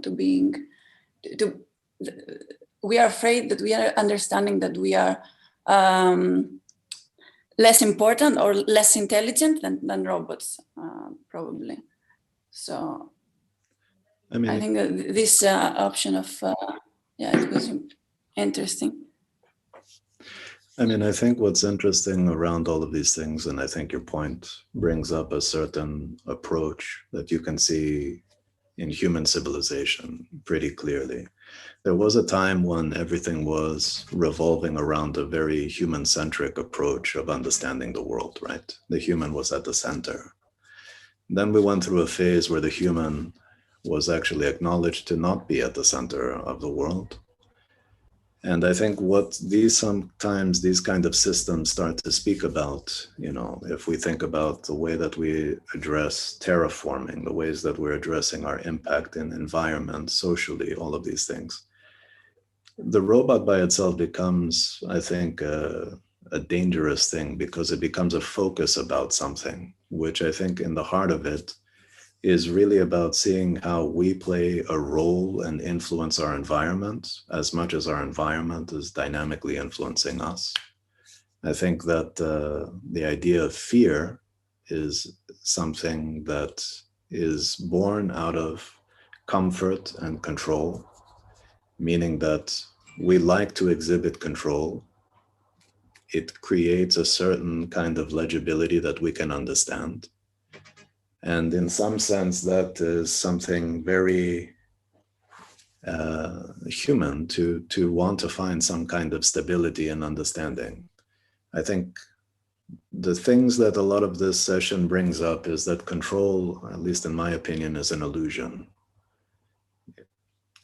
We speak to like we want to control everything, like an airplane is 15 minutes late and we get all pissed off. Like our ability to respond to a world has become amazingly programmed and somehow with a lack of respect to larger forces that impact a lot of things.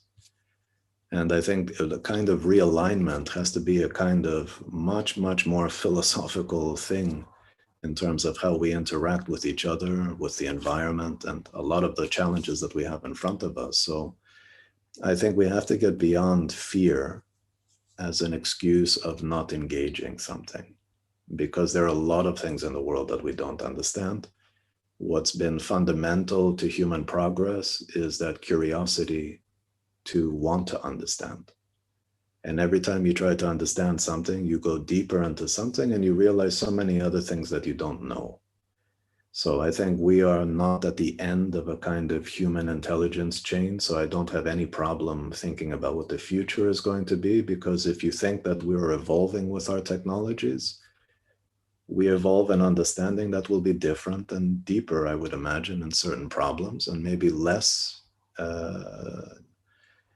exploitative in certain problems that we recognize as issues in the world today. So it's not about like super studio, everybody's going to be a hippie, we don't need to do anything, we're just going to hang out on this kind of architectural surface and just be nomadic. It's about there's a different way of dealing with the world, which doesn't somehow see meaningful distinction between art, science, life, technology. Those things have to be really connected with the way that we think about the environment, nature, and the ways that we think about how architecture creates a more human-centric way of living in the world, right? So I think it's an exciting time. I think that there are a lot of complexities, but I think the only way to address complexity is through understanding, and that means you have to be active in it and want to basically really develop a more I will use a word like real instead of simulated way of feeling comfortable about it. I think everybody's just looking at their own situation these days.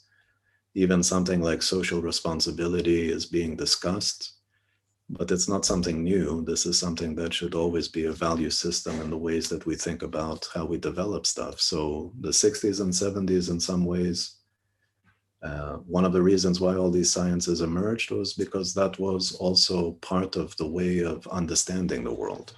The way it's mutated into marketing and business and all of this other stuff is also representative of when we don't ask questions and we don't explore possibilities, that we get, for whatever reasons, shoehorned into a way of operating that becomes very simplistic.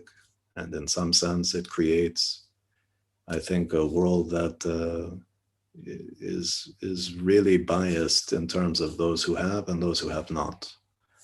And I think we need to find a way to be able to address some of this. I don't think it's shying away from these things. I think it's about seeing the value that's there, learning from mistakes, and also asking certain questions that allows this to be something that architects are also engaged in those conversations. I don't see why they wouldn't be. But that's just an opinion from my side.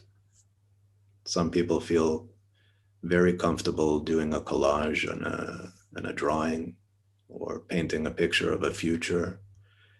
I think the future has been here for a long time, but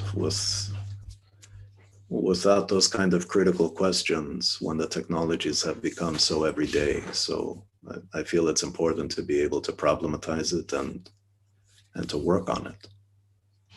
So that's at least my challenge, I think. And I think these are things that I share, I think, with Ryan and with others, is that, you know, if you want to make a meaningful difference in your contemporary life, you have to also understand some of the challenges that are happening in front of you, right?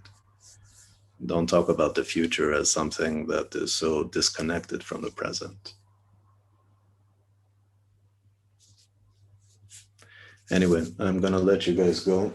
Unless there's anything else, I'm sure Alex is going to be very happy with me delaying synthesis by 15 minutes. Is there anything else, you guys? Just to reinforce, very good session.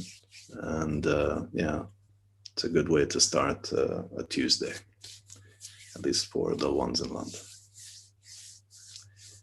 Ryan, anything to conclude? No, not really, other than please send me the presentation from the group so I can put it in the file with all the other ones. Okay. But yeah,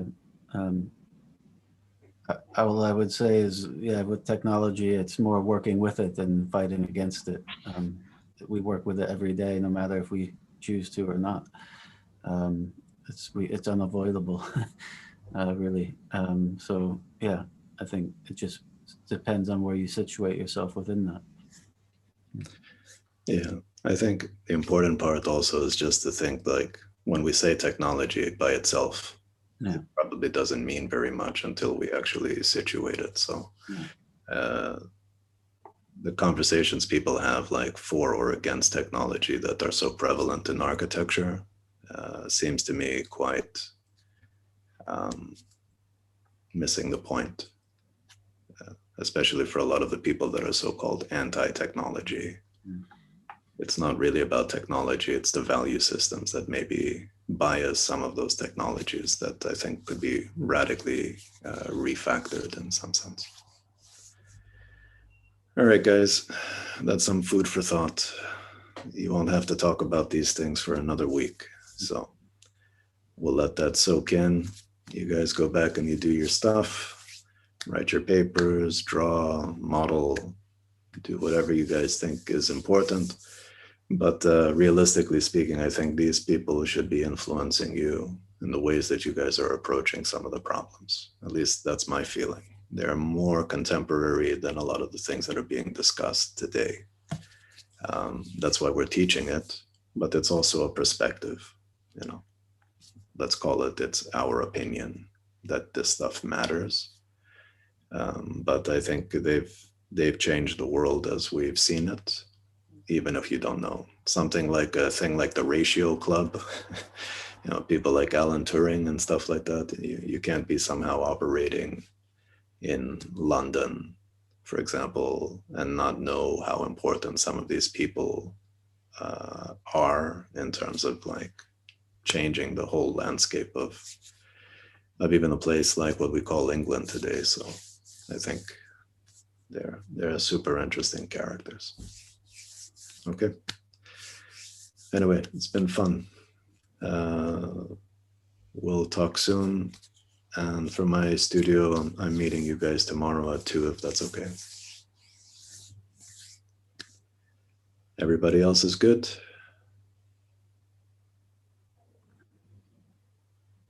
Cool. All right, I'm gonna let you guys go because Alex, I'm sure, is gonna kill me now. So you guys have a good day. Ryan, thank you. And yeah, we'll talk next week. All right. All right. Thank you. Thank you, Tio. See you. Thank you. Thank you. I'm hopeful by session 8, I won't have to say anything. Can we make that a plan? Like when Eladio Dieste is our last session, Andong, I promise I say nothing. Just so that my verbal word count just kind of gets removed from the conversation. I know I will fail gloriously, but I'm hopeful.